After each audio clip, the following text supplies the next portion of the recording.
Judges of Court of Appeal have refused to move to new offices in Upper Hill, Nairobi.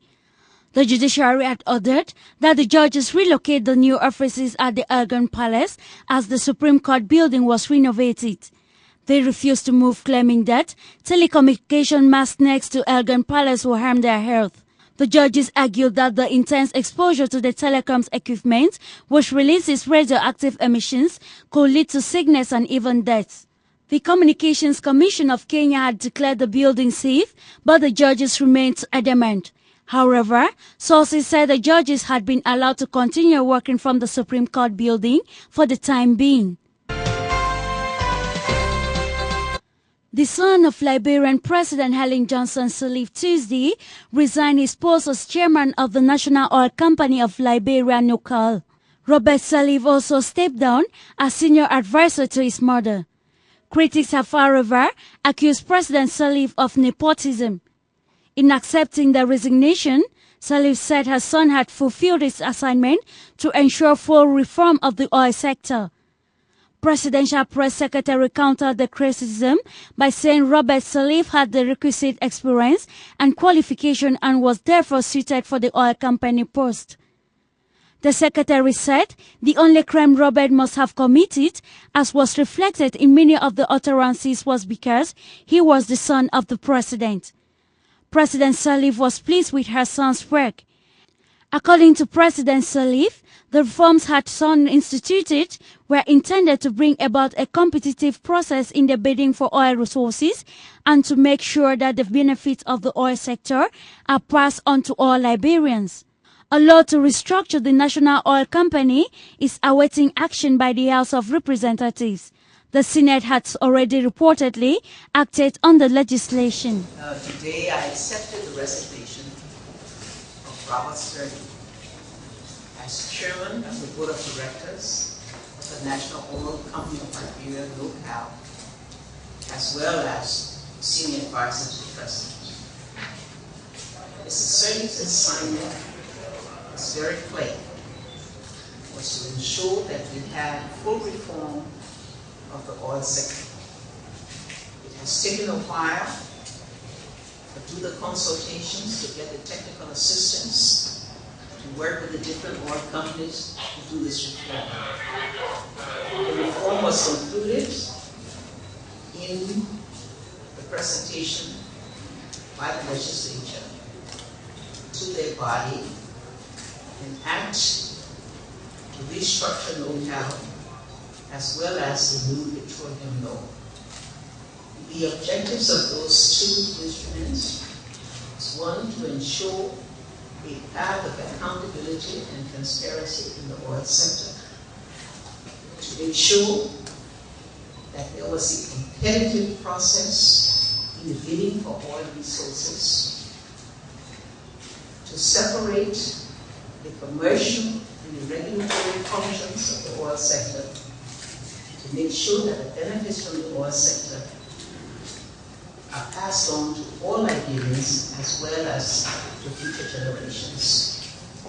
Those documents are now before the legislature. The Senate has acted on it. The House of Representatives will act upon it when they return in January. We have thus concluded that with these reforms now in place, or about to be in place, once the legislative process is over, that his assignment is ended. As I said, we made a promise that he was there for something specific, and when that assignment was done, he would leave. It's a promise he made.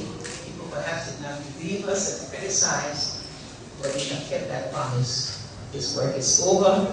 He can now move on and become a private citizen. Thank you.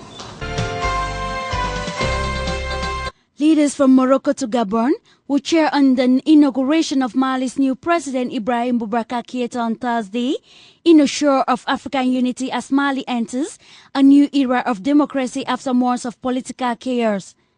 Idriss Déby of Chad, Ivory Coast Alassane Ouattara and Moroccan King Mohammed VI are prominent guests among 26 heads of state invited to welcome the new leader, elected by a landslide on August 11, and enjoy military parades and cultural displays.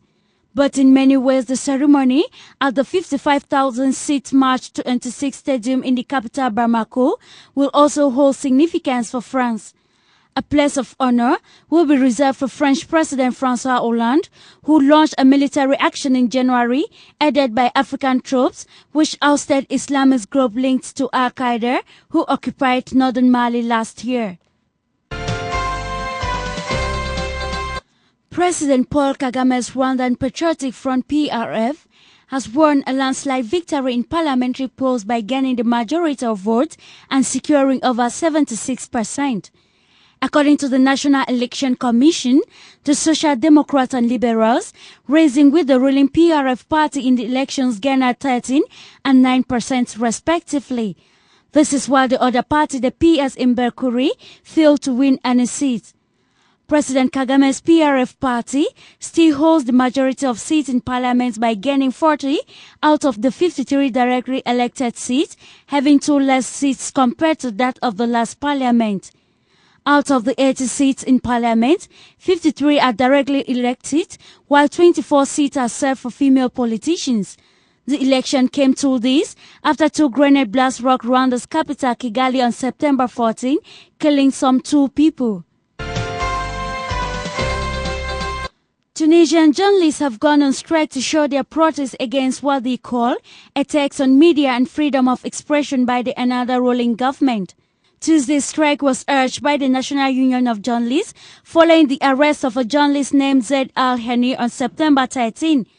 President of the National Union of Journalists Najib Hamarani said, "We insist on the importance of freedom of expression, but the government insists on putting its hand on the media." According to reports, both public and private TV channels, radio stations, newspapers and websites have failed to cover government activities en masse as a move of boycotting the government. The latest general strike of journalists is the 3rd this year amid worsening political turmoil in Tunisia. Zimbabwean President Robert Mugabe on Tuesday said he was ready to re-establish normal relations with the arrogant Western countries that have questioned his re-election in a vote his rivals see was fraudulent. Striking an unusually conciliatory tone, the 89-year-old who has dismissed Western criticism of his July 31st victory told Parliament his ZANU-PF party will pursue a constructive foreign policy based on cooperation with other countries. At a pomp-filled opening of Parliament, he said, "We indeed stand ready to work even with those who before were at odds with us, are detractors, without naming an state."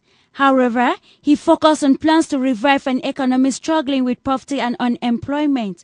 Meanwhile, Mugabe's 40-minute speech was remarkable for its politics.